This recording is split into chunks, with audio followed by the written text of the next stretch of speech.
अरे तुम दोनों इतने हट्टे कट्टे हो, भीख मांगते हुए शर्म नहीं आती का?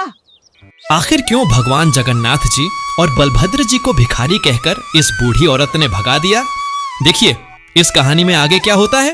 द्वारिका और पुरी के वैभव के स्वामी भगवान जगन्नाथ और उनके ज्येष्ठ भ्राता बलभद्र अपने स्वर्ण जड़ित मंदिर में विराजमान थे। मंदिर की दीवारें हीरों से दमकती थीं और 56 भोग की सुगंध से पूरा वातावरण महकता था।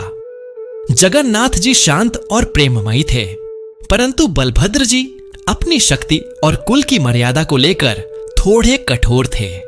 उनके मन में यह सूक्ष्म अहंकार था कि वे उच्च कुल के देव हैं और मर्यादा का पालन ही सर्वोपरि है। देवी लक्ष्मी, जो करुणा की प्रतिमूर्ति है, एक गुरुवार के दिन प्रभु के चरणों में बैठी थीं। उन्होंने देखा कि नगर के बाहर बहुत से लोग भूख और गरीबी से त्रस्त हैं। उन्होंने जगन्नाथ जी से आज्ञा मांगी, हे स्वामी, मैं अपने भक्तों का हाल जानने नगर भ्रमण पर जाना चाहती हूँ। जगन्नाथ जी ने अनुमति दे दी, परंतु बलभद्र जी को यह विचार पसंद नहीं आया। उन्हें लगा कि एक राजसी देवी का साधारण बस्तियों में जाना उचित नहीं। लक्ष्मी जी ने एक वृद्ध ब्राह्मणी का वेश धरा और नगर की सबसे मलिन बस्ती में पहुंची। वहां उन्होंने श्रेया नाम की एक परम भक्त महिला को देखा, जो छोटी जाति की मानी जाती थी। श्रेया का घर टूटा फूटा था, पर उसकी भक्ति अखंड थी। माता लक्ष्मी उसके घर के अंदर चली गईं। श्रेया ने अपनी सामर्थ्य के अनुसार उन्हें फटे आसन पर बिठाया। माता ने प्रसन्न होकर उसे अखंड धन धान्य का वरदान दिया, परंतु बलभद्र जी ने अपनी दिव्य दृष्टि से यह सब देख लिया। उनका क्रोध 7वें आसमान पर पहुंच गया। उन्होंने इसे कुल की मर्यादा का हनन माना। जब लक्ष्मी जी वापस आईं, तो बलभद्र जी ने गरजते हुए कहा, लला, तेरी पत्नी ने एक अछूत के घर जाकर मंदिर को अपवित्र कर दिया है। अब या तो यह मंदिर में रहेगी या मैं। जगन्नाथ जी भाई के हट के आगे विवश हो गए और उन्होंने भारी मन से लक्ष्मी जी को मंदिर छोड़ने को कह दिया। अपमानित होकर माता लक्ष्मी की आंखों में चिंगारियां उतर आईं। उन्होंने जाते जाते श्राप दिया, जिस अन्न और धन पर आपको इतना घमंड है, वह आज से मेरे साथ चलेगा। 12 वर्षों तक आप दोनों भाई दाने दाने को तरसेंगे।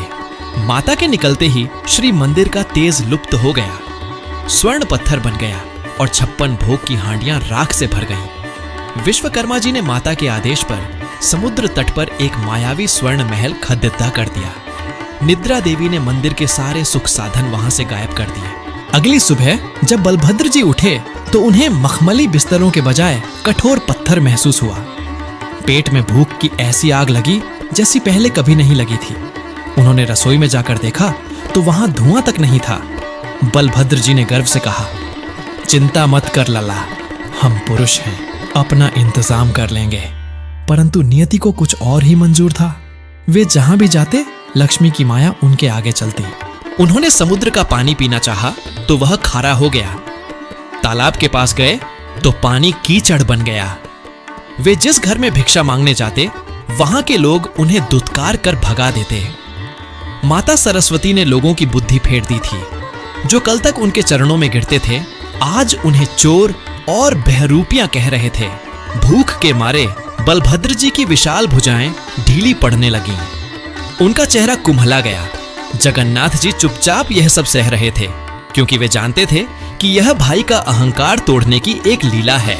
लड़खड़ाते हुए दोनों भाई उसी समुद्र तट वाले स्वर्ण महल के पास पहुंचे। भूख का आलम यह था कि बलभद्र जी अब जमीन पर रेंगने लगे थे। उन्होंने द्वारपालों से विनती की, हमें कुछ खाने को दो। दासियों ने उन्हें अपमानित किया, पर अंत में उन्हें कच्चा सीधा राशन और सूखी लकड़ियां दे दी। बलभद्र जी ने आग जलाने की कोशिश की, पर लकड़ियां बस धुआं उगलती रहीं। जगन्नाथ जी ने देखा कि उनके बड़े भाई का चेहरा कालिक से भर चुका है और उनकी आंखों से आंसू बह रहे हैं।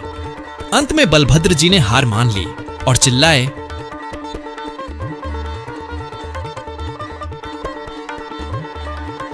तभी माता लक्ष्मी के आदेश पर दासियां 56 भोग लेकर आईं। जैसे ही बलभद्र जी ने पहला निवाला खाया, उनकी आत्मा तृप्त हो गई। उन्होंने सिसकते हुए कहा, लला, यह स्वाद, यह तो हमारी लक्ष्मी के हाथों का है। तभी पायल की झंकार हुई और माता लक्ष्मी प्रकट हुई। बलभद्र जी उनके चरणों में गिर पड़े। उन्होंने हाथ जोड़कर कहा, देवी, मुझे क्षमा कर दो। मुझे समझ आ गया कि अन्नपूर्णा के बिना नारायण भी शून्य हैं। घर की स्त्री ही असली लक्ष्मी होती है और भक्ति में कोई छोटा बड़ा नहीं होता। माता लक्ष्मी ने जगन्नाथ जी की ओर देखा, जिनकी आंखों में मौन क्षमा याचना थी। लक्ष्मी जी ने कहा, मैं वापस चलूंगी, पर एक शर्त पर। आज के बाद आपके मंदिर में कोई भी भूखा नहीं रहेगा। मेरा प्रसाद महाप्रसाद कहलाएगा, जिसे एक ही थाली में ब्राह्मण और चांडाल साथ बैठकर खाएंगे। वहां कोई छुआछूत नहीं होगी। दोनों भाइयों ने मस्तक झुकाकर यह शर्त स्वीकार की और इस प्रकार माता लक्ष्मी वापस मंदिर लौटी। उनकी वापसी के साथ ही मंदिर में फिर से रौनक लौट आई। आज भी पुरी के जगन्नाथ मंदिर में माता लक्ष्मी का वह श्राप और वरदान जीवित है। वहां का महाप्रसाद दुनिया का इकलौता ऐसा भोजन है जहां ऊंच नीच का भेद पूरी तरह मिट जाता है। यह कहानी हमें सिखाती है कि अहंकार चाहे कितना भी बड़ा क्यों ना हो, करुणा और प्रेम के सामने उसे झुकना ही पड़ता है।